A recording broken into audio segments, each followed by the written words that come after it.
শুভ দুপুর বন্ধুরা। আজকে এটা কিসের আয়োজন দেখে বুঝতে পারছো? এটা হলো হাওড়া 87 পালপাড়ার ঠান্ডা উপোসের আয়োজন। এই দেখো, হাঁড়িতে পান্তা ভাত আছে, এদিকে আছে মুগ ডাল চচ্চড়ি, আলু ভাজা, ফুলুরি, লঙ্কা ভাজা।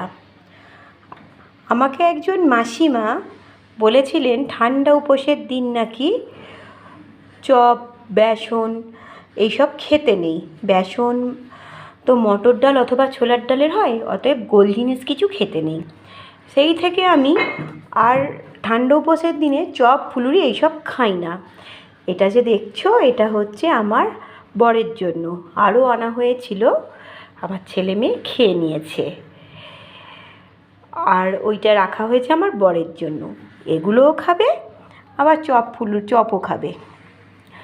যাই হোক, যেহেতু উনি বারণ করেছিলেন, একজন বয়স্ক মহিলা, সেই জন্য আমি খাই না। একটা দিন না খেলে কিছুই হবে না। তাছাড়া আজকের মতো আজকে ঠান্ডা উপোস বলে তো পান্তা ভাত খাওয়া হলো, কিন্তু পান্তা ভাত গরমকালে ভালোই লাগে খেতে। মাঝে মাঝে খেয়ে দেখো, গরমে অনেক শান্তি পাওয়া যাবে। আজকে আমাদের আয়োজনটা কেমন হলো একটু জানিও।